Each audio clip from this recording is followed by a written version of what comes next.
भारत में हिंदू खतरे में है और वास्तव में इस वक्त हिंदू खतरे में है, इसे आपको भी मानना पड़ेगा। शंकराचार्य जब स्नान के लिए वहां पहुंचते हैं तो किस तरह से गहमा गहमी मच जाती है। उनके शिष्यों को, उनके भक्तों को किस तरह से उनकी चोटी पकड़ करके, घसीट करके अपमानित किया जाता है। वाराणसी में जो पुराने मंदिरों को तोड़ा गया, बताया जा रहा है कि हजारों वर्ष पुराने मंदिर जो है वो तोड़े जा रहे हैं।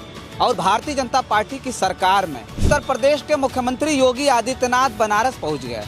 उन्होंने कहा कि ये सब एआई से जनरेटेड वीडियो चलाई जा रही है। इनके द्वारा एआई जनरेटेड वीडियो बना करके मंदिर को तोड़ने का दुष्प्रचार फैलाया जा रहा है, जबकि हर व्यक्ति जानता है कि मणिकर्णिका में जो मंदिर है वे वहां पर वैसे मौजूद हैं। जिन छोटे बड़े मंदिरों को बनारस में तोड़ा गया विकास के नाम पर, उससे साफ ये जाहिर होता है कि सनातन और हिंदू धर्म कितना ज्यादा खतरे में है। ब्राह्मण समाज के लोगों का कहना, ऐसे उन तमाम जो धर्मावलंबी हैं, जो हिंदू धर्म में आस्था रखते हैं, उनका कहना है कि ये पूरी तरह से धर्म के नाम पर व्यापार करने की जो कोशिश है वो भारतीय जनता पार्टी की सरकार कर रही है। साथियों नमस्कार, मैं हूं रजनीश और आप जन आदर्श भारत देख रहे हैं। भारत में हिंदू खतरे में है, ये हम काफी दिनों से सुनते हुए आए हैं। और जब जब इस देश में चुनाव आ जाता है तो एक पार्टी के लिए सबसे बड़ा जो मुद्दा होता है वो यही होता है कि हिंदू खतरे में आ गया है। लोग ये सुनकर के माथा इस वक्त पीट लेते थे कि इस देश का प्रधानमंत्री हिंदू, इस देश का गृह मंत्री हिंदू, इस देश की कैबिनेट में 90% लोग हिंदू, तो उसके बाद हिंदू खतरे में कैसे आ गया। लेकिन अब जो जो घटनाएं इस देश में घटित हो रही, उससे अब साफ हो गया है कि इस देश में हिंदू खतरे में हैं। खास करके ब्राह्मण हिंदू सबसे ज़्यादा इस वक्त खतरे में है। अब आप कहेंगे कि हम ये भड़काने वाली बात कर रहे हैं, या आप ये बात कहेंगे कि ये हम कैसे कह रहे हैं कि इस देश में जो ब्राह्मण हिंदू है वो खतरे में है।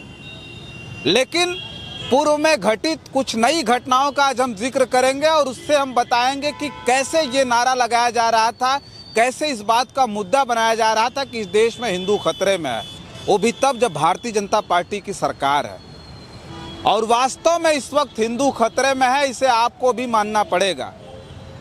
अभी आपने ये घटना देखी होगी, नई घटना है वाराणसी में जो पुराने मंदिरों को तोड़ा गया। बताया जा रहा है कि हजारों वर्ष पुराने मंदिर जो है वो तोड़े जा रहे हैं। और भारतीय जनता पार्टी की सरकार में जो मूर्तियां हैं उसे बेरहमी से, सोचिए, बुलडोजर लगा करके तोड़े जा रहे हैं। इसकी वीडियो वायरल हुई थी बनारस से। कई पार्टियों के जो विपक्षी पार्टियां हैं उनके नेताओं ने उस पर आवाज़ बुलंद किया और उत्तर प्रदेश के मुख्यमंत्री योगी आदित्यनाथ बनारस पहुंच गए। उन्होंने कहा कि ये सब एआई से जनरेटेड वीडियो चलाई जा रही है और वाराणसी को बदनाम करने की कोशिश की जा रही है। उन्होंने कहा सनातन को बदनाम करने की कोशिश की जा रही है, ऐसे लोगों पर कार्रवाई की जाएगी। सोचिए, जो सच्चाई इनकी निकल करके आए तो उस वीडियो को एआई बता देते हैं। उसके साथ साथ अभी जो सबसे बड़ी घटना घटित हुई है, जो खबर आ रही है कि अमावस्या का स्नान चल रहा था माघ मेला में जो प्रयागराज में है, वहाँ अभी जो अभिमुक्तेश्वरानंद है, जो शंकराचार्य हैं, वो अपने शिष्यों के साथ वहाँ स्नान करने पहुँचे थे। और उस घटना का जो वीडियो वायरल हो रहा है उसमें साफ तौर पर देखा जा रहा है कि किस तरह से उनके भक्तों की, उनके जो शिष्य हैं, उनकी चोटी पकड़ करके उन्हें घसीटा जा रहा है, मारपीट की जा रही है। जिस पालकी में वो जा रहे थे उनके साथ खुद अभद्रता की गई। उस पालकी के ऊपर जो छतरी थी उसे तक तोड़ दिया गया। यहाँ तक जो खबर आ रही है कि नाराज होकर के शंकराचार्य अभिमुक्तेश्वरानंद स्नान को छोड़ करके वहां से वापस होने की घोषणा कर चुके हैं। सोचिए कितना बड़ा अपमान सनातन और सनातन के उन तमाम जो साधु संत हैं उनका हो रहा है। जो मूर्तियां खंडित हुई हैं, जिन्हें तोड़ा गया है, जिन छोटे बड़े मंदिरों को बनारस में तोड़ा गया विकास के नाम पर, उससे साफ ये जाहिर होता है कि सनातन और हिंदू धर्म कितना ज़्यादा खतरे में है। लेकिन ये साफ हो गया है कि जो हिंदू धर्म है वो पूरी तरह से इस वक्त भारतीय जनता पार्टी से खतरा झेल रहा है। ये हम नहीं कह रहे, बल्कि उसी धर्म के लोग और उसी जाति के लोग, ब्राह्मण समाज के लोग अब साफ तौर पर ये बात कह रहे हैं। हालांकि अभी मुक्तेश्वरानंद को लेकर के पिछले दिनों जो भारतीय जनता पार्टी के चुने हुए कार्यकर्ता, सोचिए, जिन्हें कुछ लोग अंधभक्त के नाम से भी जानते हैं, उन्हें अंधभक्तों की उपाधि दी है, उन जो है अंधभक्तों ने साफ तौर पर अभी मुक्तेश्वरानंद को क्या क्या नहीं कहा था।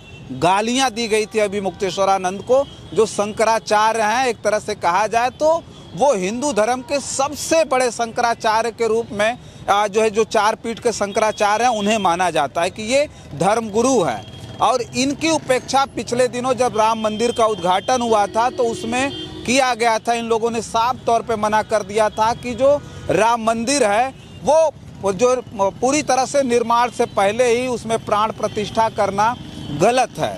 तो इस तरह की जो चीज़ें निकल कर के आई, उसके बाद से अंधभक्तों ने शंकराचार्य को टारगेट किया था, गंदी गंदी बातें उनके लिए लिखी थी, जिसे हम कैमरे के सामने नहीं कह सकते हैं। तो अब लोग कह रहे हैं कि इसी भारतीय जनता पार्टी की सरकार से हिंदू खतरे में आ गया, हिंदू ब्राह्मण खतरे में आ गए हैं। और ये जो वीडियो वायरल हो रही है प्रयागराज की, अभी मुक्तेश्वरानंद की, उसकी सारे लोग निंदा कर रहे हैं। सोचिए कि अमावस्या के स्नान में शंकराचार्य जब स्नान के लिए वहां पहुंचते हैं तो किस तरह से गहमा गहमी मच जाती है। उनके शिष्यों को, उनके भक्तों को किस तरह से उनकी चोटी पकड़ करके, घसीट करके अपमानित किया जाता है। उत्तर प्रदेश का जो प्रशासन है वो पूरी तरह से लोगों के सामने बेनकाब हो गया है। साफ तौर पर लोग कह रहे हैं कि ये जो सरकार है वो सचमुच सनातन विरोधी है, ब्राह्मण विरोधी है, और ब्राह्मणों का अपमान चुन चुन करके इस उत्तर प्रदेश में, इस देश में किया जा रहा है। वाराणसी में जिन मंदिरों को तोड़ा गया वो पुराने मंदिर थे, और उन पुराने मंदिरों को लेकर के लोगों के बीच मान्यता थी, आस्था लोगों की थी कि देश विदेश से लोग उन मंदिरों को खोजते हुए आते थे, पूजा पाठ करते थे, उनकी आस्था उसमें थी, और उसे सरकार पूरी तरह से तोड़ रही है। एक और महत्वपूर्ण बात है जो हम इसमें बताना चाहेंगे कि लगातार जो आरोप लगाया जा रहा है कि मंदिरों के नाम पर उत्तर प्रदेश में व्यापार शुरू करने की कोशिश की गई है। कहा यह जा रहा है, जो आरोप लगाया जा रहा है कि जो ब्राह्मण समाज के जो पंडे पुजारी थे वो मंदिरों में पूजा करवाते थे, पूजा पाठ करवाते थे। उन मंदिरों में ट्रस्ट के माध्यम से तमाम ऐसे व्यापारियों को भरा जा रहा है, जो उसमें जो चंदा आता है, जो पैसा आ रहा है, उससे धन उगाही करने की जो कोशिश है, और उस पर जो धन आ रहा है, जो गहने आ रहे हैं, जो सोना चांदी आ रहा है, उस पर पूरी तरह से कुंडली मार करके जो बैठाने की कोशिश की जा रही है वो बाहर के लोगों को, व्यापारियों को की जा रही है। और व्यापारी अब पूरी तरह से जो कलेक्शन है मंदिरों का, केवल उत्तर प्रदेश में नहीं बल्कि देश भर में जहाँ जहाँ भारतीय जनता पार्टी काबिज है, वहाँ व्यापारियों को बिठा करके उन तमाम पैसों को लूटने की कोशिश कर रही है। ये भी लोगों के बीच सबसे ज़्यादा चर्चा में है। कहा जा रहा है कि जिन ब्राह्मण समाज के ऊपर जो है पूजा पाठ की सबसे बड़ी जिम्मेदारी थी, उनके ऊपर दायित्व था, जो हिंदू धर्म को किसी भी तरह से जो है बढ़ाने की कोशिश कर रहे थे, जिनके ऊपर हिंदू धर्म की रक्षा का दायित्व था ब्राह्मणों के ऊपर, उन ब्राह्मणों को अब किसी न किसी तरह से दरकिनार करके केवल जो है अब मंदिरों से धन उगाही की जो कोशिश है वो की जा रही है। और जगह जगह पर मंदिर, जो बड़े बड़े मंदिर हैं, जहाँ सबसे ज़्यादा जो है आस्था के नाम पर मंदिर में जो लोग चढ़ावे के रूप में सोना चांदी पैसा जो दान करके जाते हैं, उसे कलेक्ट करने के लिए अब व्यापारियों को बिठाया जा रहा है, जिसमें सबसे ज़्यादा गुजराती हैं, और वो गुजराती यहाँ पर पूरी तरह से लॉन्च किए जा रहे हैं। उसके साथ साथ जो मंदिरों के बाहर जो बड़ी बड़ी दुकानें हैं, उन दुकानों के रूप में जो वहाँ ज़मीनें आवंटन की जा रही हैं, दुकान आवंटित की जा रही है, वो बड़े बड़े व्यापारियों के कब्जे में है। सोचिए, जो बड़े बड़े व्यापारी हैं वो अब उस पर पूरी तरह से कब्जा जमाए हुए हैं, और वो तमाम चीज़ों को लेकर के कलेक्शन कर रहे हैं, चाहे वो चढ़ावे की चीज़ हो, सामान हो, फूल हो, मिठाई हो, और तमाम तरह की जो चीज़ें चढ़ावे के रूप में प्रयोग की जाती हैं, उनमें अब तमाम व्यापारियों को बिठा दिया गया है, जिससे अब हिंदू धर्म पूरी तरह से खतरे में है। ऐसा उन ब्राह्मण समाज के लोगों का कहना, ऐसे उन तमाम जो धर्मावलंबी हैं, जो हिंदू धर्म में आस्था रखते हैं, उनका कहना है कि ये पूरी तरह से धर्म के नाम पर व्यापार करने की जो कोशिश है वो भारतीय जनता पार्टी की सरकार कर रही है। फिलहाल इस वीडियो में इतना ही। इस खबर पर आपकी क्या प्रतिक्रिया है कमेंट बॉक्स में ज़रूर लिख करके बताइएगा। बहुत बहुत धन्यवाद।